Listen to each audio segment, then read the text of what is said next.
Today we're talking with Dr. Roper. He is the head of UNC Health Care and has been an advocate for health reform for quite a while, his career, and so we're really happy to have a chance to talk with him on the blog. And Dr. Roper, we appreciate you being here. You have played a big role in advocating for health reform, both in your public statements and then in working, I know, talking with the administration. So why do you see this need for health reform? The current healthcare system does a lot of good for a lot of people, but it falls way short for a lot of people as well.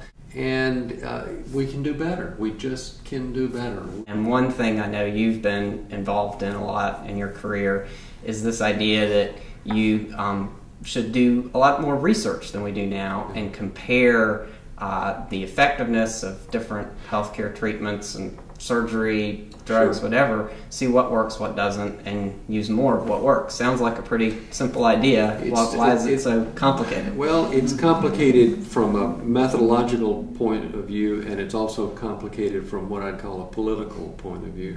But yes, you're right. I have long supported that notion. But why is it difficult? Well, first of all, it's hard to get several hundred people to sit still long enough and let us do, say for example, you've got back problems, let us do back surgery on you and on somebody just like you.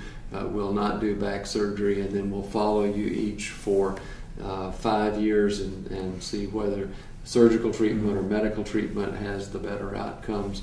Those kinds of studies are just hard to do.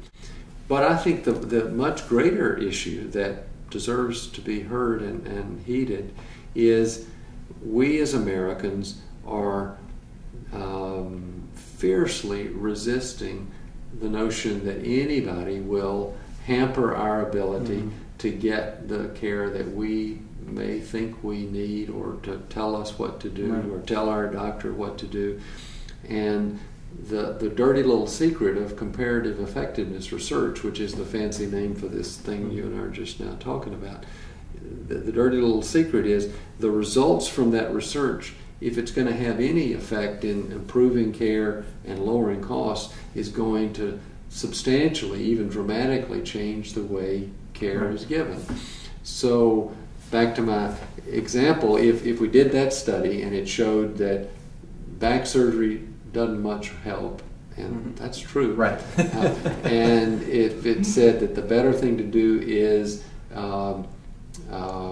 medical treatment and say take some leave and do some exercises and just deal with it, then the day after tomorrow, once that's implemented, you will not be able to get back surgery, or at least your health insurance, public or private, will charge you a lot more copayment or deductible, or maybe your insurance won't cover it all at all, and you'll have to pay for it with your savings account or whatever.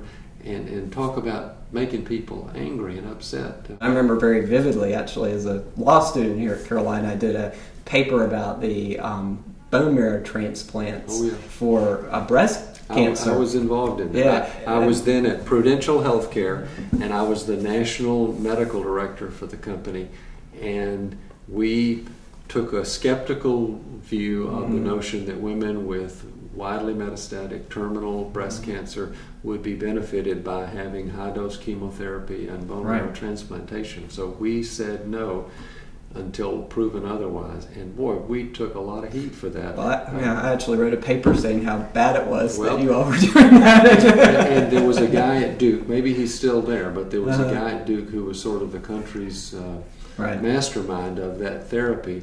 And again, we said we're open to being proven wrong, but ultimately, about 3 or 5 years later, when the data did came in, I have to say we were right. But that didn't. Well, it's an embarrassment. I think the lesson for me was that you really do have to focus on what evidence you have, and the idea that you're just going to go out and do these medical procedures, of which that one was particularly horrendous one, where many women were harmed or died because of this procedure that in the end we know just had no effect whatsoever.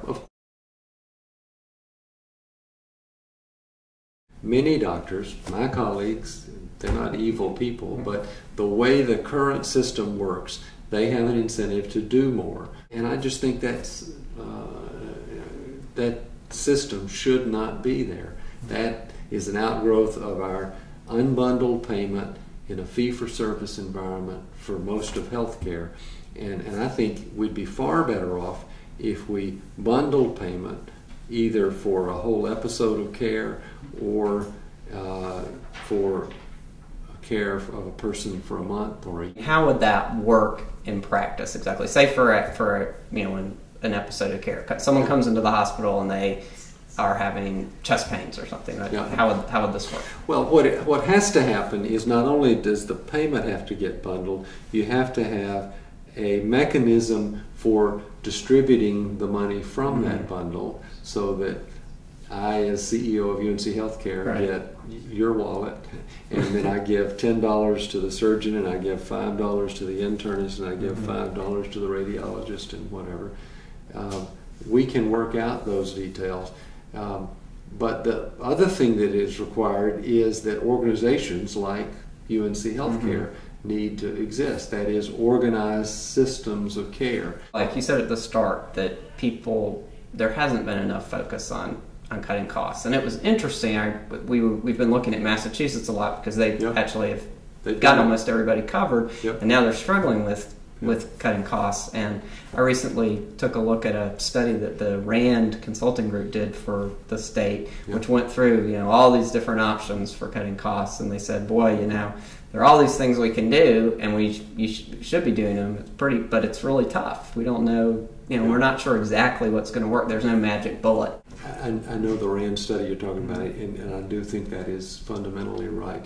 I mean, at the end of the day, we're going to spend an awful lot of money on health care.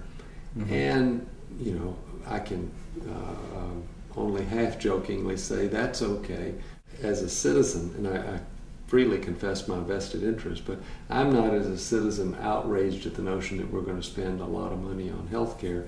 But I think what the average person wants to know is, are we spending that money well? Are we getting value for the dollar? And I don't think we can say that right now. I think we are wasting a lot of money. I think without any hesitation, I'd say we could deliver very good quality care to the people of North Carolina for 30% less than it's done right now. Right. If we just were able to change the system, change the money flows, change the structure, change the incentives, change the legal environment, and each of those that I've just glibly ticked off there are hugely controversial. So this is really a long-term process to contain costs. But I'd like to believe that we are willing to take some steps toward that. Well, thank you very much. We really appreciate it. So, thanks. Thank you.